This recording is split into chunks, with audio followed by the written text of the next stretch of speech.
Okay, so we're back for another deep dive. Yeah, And, you sent over a ton of material I did. for spring-summer 2025 menswear. Yeah, yeah. And it's interesting because we saw a lot of really wearable clothes last year. Mm-hmm. I mean, a lot of very classic It's dressing. very classic, very wearable. Like, I felt like I could have worn a lot of it. Mm-hmm.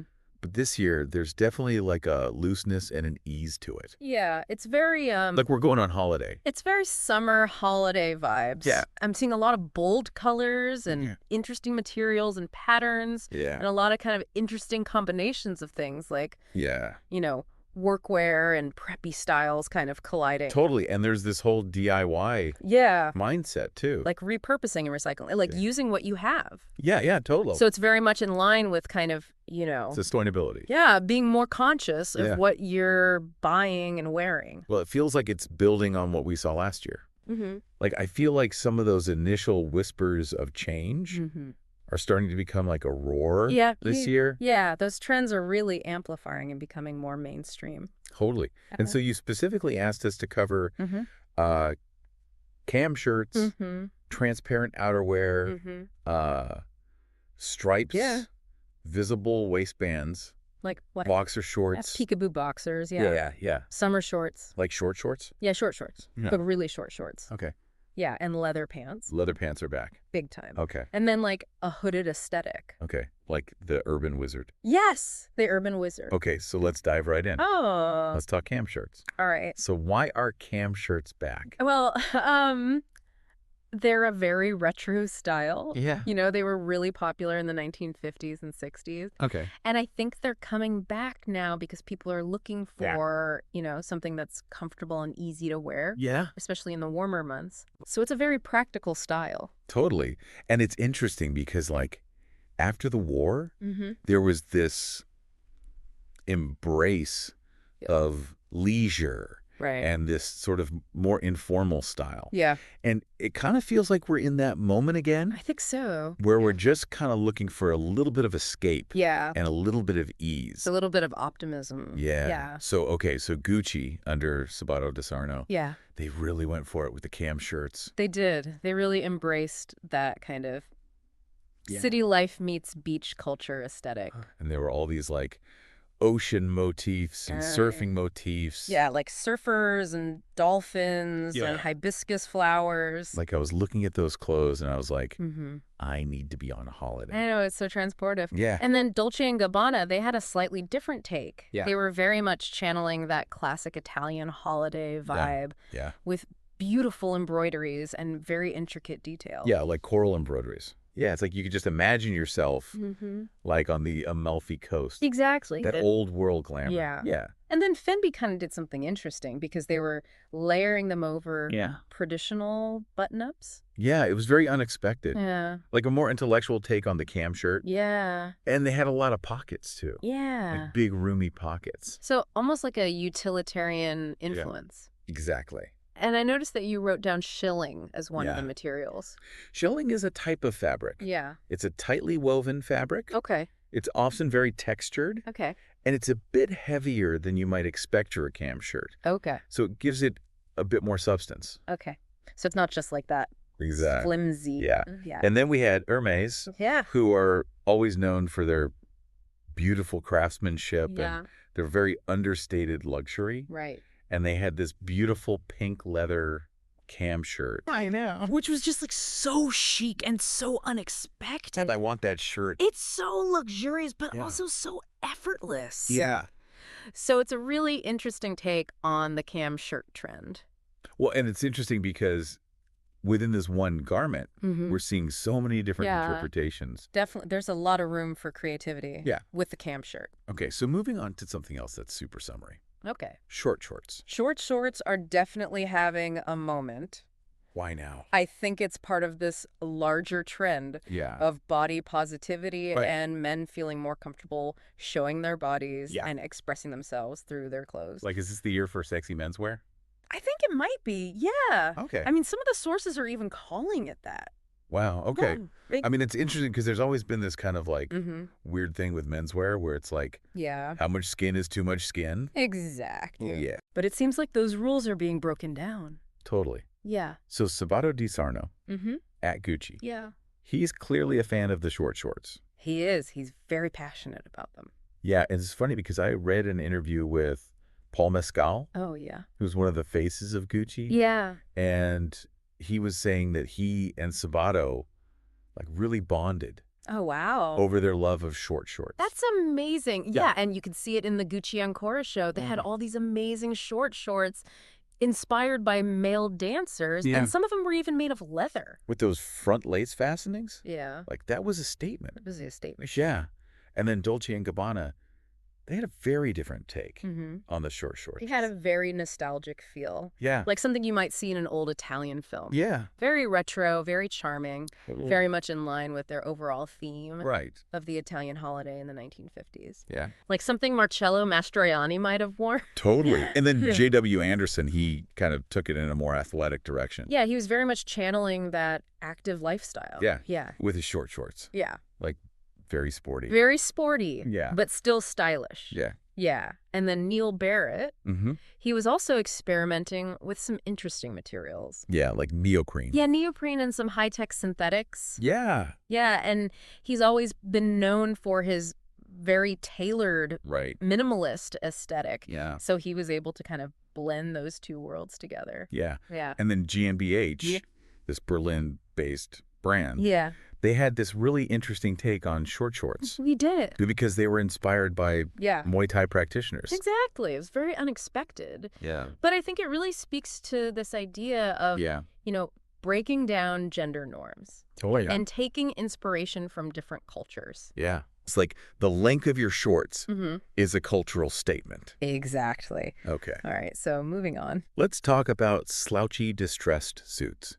Oh, right. This is interesting because, we've seen tailoring evolve so much over the years. We've gone from very rigid formal suits Yeah. to more relaxed fluid tailoring. Yep. And now we're seeing this embrace of imperfection Yeah. with these slouchy distressed suits. Like, it's so interesting because it's like Mhm. we're celebrating the wrinkles and the creases. Yeah. Yeah, it's like we're saying... Like a rejection of the overly polished. Yeah. Yeah, it's embracing authenticity That's and right. the lived-in feel. Yeah. So Egan Lab, Yeah. they were all about this. They really embraced exaggerated proportions, Yeah. and their suits were all heavily crumpled and creased. It's like they were slept in. It's like they were slept in, but in a very intentional way. Right. Yeah. Yeah. And then Prada also played with this concept of Yeah. purposeful creasing and aging. Yeah. They had suits that looked intentionally worn and loved. I know. And I read this quote from Raf Simons Oh, yeah. where he said, imperfection is just another sign of living in reality. That's a good one. Right. Yeah, I think it's Yes. so true. It is. Yeah. Yeah. And then Bottega Veneta, Yeah. they had this really interesting take on the slouchy suit. Yeah. They were very crumpled and creased, Yeah. but it felt very playful, like Yeah. a child trying on their parents' clothes for the first time. Totally. Yeah, Like that first encounter with fashion. exactly. Yeah. And of course, we can't talk about slouchy suits Right. without talking about Yohji Yamamoto, The master. the master. Yeah. He's always been known for his deconstructed aesthetic and Yeah. his very Japanese sensibility. Yeah. And this season, his suits were even slouchier than usual, Yeah. with lots of asymmetry Yeah. and these incredible details that you might not notice at first glance, but they're really there. Yeah. Like those tiny little details. Exactly. Yeah. Yeah, and then undercover, Yeah. they were very much channeling their rebellious spirit Right. with their worn-out distressed suits. Yeah. They had lots of distorted elements Yeah. and experimental cuts, Yeah. but you could still see the craftsmanship. Yeah. It was still very artisanal. Totally. Yeah. And then Giorgio Armani, Mm-hmm. who's known for his soft tailoring, Right. he also embraced the slouchy suit. He did. This- Yeah, it was very much in line with his aesthetic. Right. But it felt very modern. Yeah. Yeah. Okay, so let's move on to something a little more controversial. Okay. Crop tops for men. Crop tops are back. I know. It's a trend that just keeps coming back. I know, and it's interesting because Yeah. they were big in the 90s, and then they kind of went away, Yeah. and now they're back again. And they're bigger than ever. Yeah. Yeah. And I think it's part of this whole body positivity movement. I think so. Like men are feeling more comfortable showing their bodies. Exactly. And they're not afraid to experiment with their style. Totally. Yeah. And it's also kind of interesting because I'm seeing this whole DIY thing Yeah. with crop tops. Like people cutting up their old T-shirts and turning them into crop tops. Totally. Yeah. So it's like a sustainable way Yeah. to approach the trend. Yeah. Yeah. So Prada, Yeah. they had some great crop tops in their collection. Yeah, and it felt very like Yeah. youthful and rebellious. Yeah, very free-spirited. Yeah. Yeah, and I think it played into their overall theme of, Right. that transition from partying to work. Yeah, like you're out all night Exactly. and then you got to go to work in the morning. But you're still wearing your crop top. Right. Yeah. And then Loewe, Yeah. Jonathan Anderson, Yeah. he always has such a unique vision. He's very artistic. And innovative. Yeah. And he had some great crop tops in his collection, too. And he even had this really interesting concept Yeah. where he was linking the cropped polo shirt to the pants. I know, with that spiral A belt. double circle belt, yeah. Yeah, it was so cool. It was very clever. And then Balenciaga, Mm-hmm. they had a whole range of cropped polo shirts. They did. And the set design was really interesting. Yeah, it was inspired by Demna's grandmother's table, I know. which is where he first became interested in clothes. Yeah. So it was a very personal touch. Totally. And they also had some other midriff-bearing looks, Yeah. like inflatable bomber jackets Right. and low-rise denim. I know. And the jeans were very biker-esque. Yeah, very like G-Star raw. Totally. Yeah. Yeah. And then D squared 2, Hmm. they're always about Yeah. the exposed midriff. Yeah, it's part of their DNA. Yeah. And this season, they really went for it They did. with those cropped tank tops. Yeah. And low-rise skinny jeans. Yeah, very sexy, very Yeah. bold. Yeah. And then GmbH, they Yeah. also had some crop tops in their collection. They did. It was their first time showing in Berlin, I know. which is their home city. Yeah. And you could really see that Berlin influence Yeah. in the collection. Yeah, like that streetwear and club culture vibe. Exactly. Yeah. Yeah. Okay, so moving on to something a little more classic. Right. Stripes. Stripes are always in style, They are. but it's interesting to see how designers reinterpret them each season. Yeah. And this season, we're seeing a lot of experimentation with stripes. Yeah, like different proportions. Yeah, different proportions, different Yeah. directions, different colors. Totally. Yeah. So Prada, Yeah. they had these striped long sleeve tops Mm-hmm. that had this worn out effect. Yeah, like wrinkles Yes. and faded patches. Yeah, it was almost like they were designed to be imperfect. Yeah, they wanted to capture the sense of spontaneity Right. and freedom. Like that youthful spontaneity. Exactly. Yeah. Yeah. And then Charles Jeffrey Loverboy, Yeah, he went all out with the stripes. he did. Like his whole collection was Yeah. stripes. Yeah, it was very much in line with his Well, punk and DIY aesthetic. Yeah.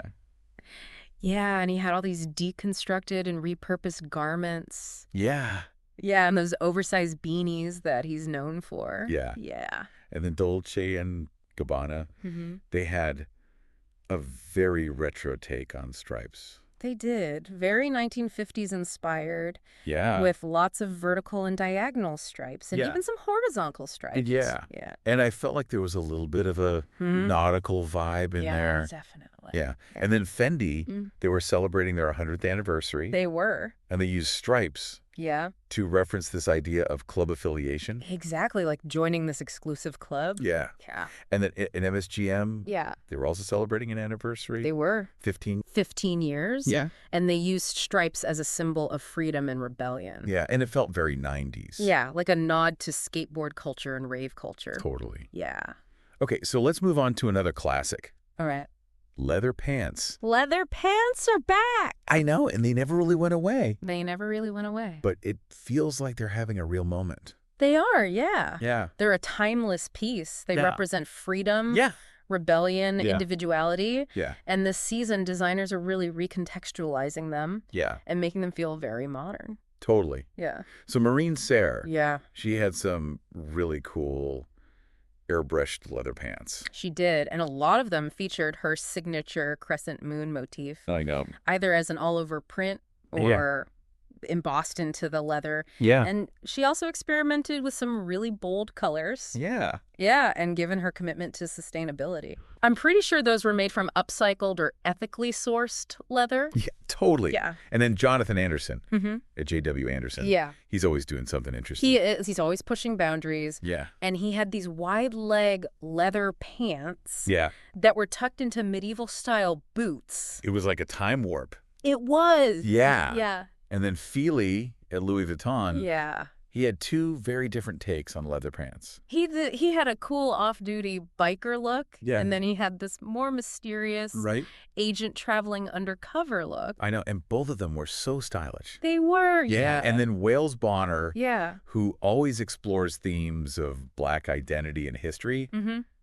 her leather pants felt very symbolic. They did. Yeah. Like they represented freedom, Yeah. self-expression, identity. Yeah. And some of them even had these kinky shredded details Yeah. that referenced the 1980s gay underground culture. It was so powerful. Yeah. Yeah. Okay, so moving on to something a little more ethereal. All right. Transparent outerwear. Transparent outerwear is definitely a trend Yeah. this season. Like it's all about that Yeah. sensuality and elegance. Exactly. And Oh. it's encouraging designers to get creative with materials. Yeah. Yeah. So Joyce Van Noten, his final collection. His final collection. I know. It's Yes. so beautiful. Just a beautiful send-off. Yeah. Yeah. And he really embraced transparency Yeah. and layering. Yeah. He had these amazing organza pink trench coats, I know. oversized pistachio tops, Yeah. worn under sheer layers. Yeah. And transparent parkas and trench coats made from neoprene I know. and crinkled polyamide. It was like looking through glass. It was. Yeah. And then Rick Owens, he also embraced transparent outerwear It- with his army of white wizards Yeah. in hooded transparent gowns. Yeah, very otherworldly. Yeah. Very ethereal. And he also had some transparent jackets and trench coats, possibly even in translucent leather. I know. It Yeah. was so cool. It was. And then Comme des Garçons en plus, Yeah. under Rei Kawakubo, Mm-hmm. she had this really unique take on masculinity She did. with her outerwear edged in transparent tulle. Yeah, and the tulle was sometimes stuffed or Yeah. layered Yeah. to create these really interesting silhouettes. It was like you were seeing the inside of the garment. It was. Yeah. And then Walter Van Berendank, who's always very avant-garde and politically charged, Yeah. he had these really vibrant and whimsical, transparent bomber jackets and blazers Yeah. that were inspired by clowns. Yeah. And he was talking about this duality of joy and melancholy Mm-hmm. as a commentary on the times we're living in. Yeah. It was a very interesting collection. Yeah. Yeah. And then Dolce and Gabbana, Mm-hmm. they also experimented with transparent outerwear, It did. but they did it in their own way. Yeah. They used a weaving technique Yeah. that was reminiscent of crochet. Yeah. And they used materials like raffia and leather. No. It was very artisanal. Yeah. Very Italian. Yeah. Okay. So let's move on to something a little more playful. Right. The exposed underwear trend. The peekaboo boxers. Yeah. Yeah. Like, it's so funny because I remember this was a thing in the 90s. It was a big thing in the 90s. Yeah. Especially in hip-hop and streetwear culture. Yeah. And then it kind of had a resurgence in the early 2000s. Yeah. And now it's back again. Yeah. Yeah. So MSGM, Yeah. they were definitely referencing that 90s skate and street culture. They were, With yeah. their peekaboo boxers. Yeah. Yeah. And then Vesmith Graham Givasalia, Mhm. he's really embraced this aesthetic. Yes. And I feel like he's kind of saying that we're moving away from this overly produced luxury. Exactly. Like, it's Yeah. more about DIY Yeah. and personal expression. Totally. Yeah. And then Rude. Yeah. They also incorporated boxer shorts into their looks. They did. And it felt very like Yeah. everyday reality. Like you just rolled out of bed. Yeah. Yeah. And then Sakai, Okay. they had a more conceptual take on the trend. They did. They had Yeah. a detachable waistband that looked like boxer shorts. Yeah. Yeah. And it felt very rebellious. Yeah. Very James Dean. Totally. Yeah.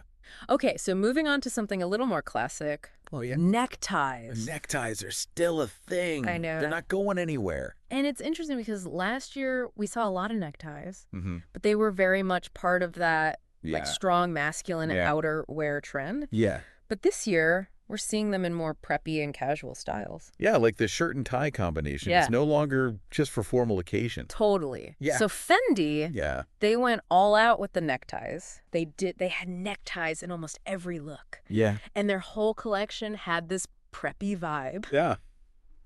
Yeah. And I think it was a way for them to celebrate their 100th anniversary. Like, they were paying homage to their past, Yeah. but also looking to the future. Yeah. Yeah. And then Maureen Serre, Mm-hmm. she also showed a lot of neckties. She did, but she gave them a streetwear edge. Yeah. Yeah. And she used some really bold color combinations. Yeah. And then Philly at Louis Vuitton, Yeah. he used shirt and tie combinations to really enhance his dandy aesthetic. He did. Like, he's all about that Hyro mix. Exactly. Yeah. And then Adrian Appiolazza, Yeah. Moschino, Yeah. his debut collection was Yeah. all about playful irony and freedom of expression Yeah. and pop art elements. Yeah. And the shirt and tie fit right in. He did. Yeah. Yeah. And then Kid Super, Yeah. who's known for their maximalist looks, Yeah. they use shirt and tie combinations to add a touch of elegance Yeah. to their looks. Yeah. Like, it was a way to balance out all the craziness. Exactly. Yeah. Okay, so moving on to something a little more cozy, Right. knitwear. Knitwear is always a good idea. It is.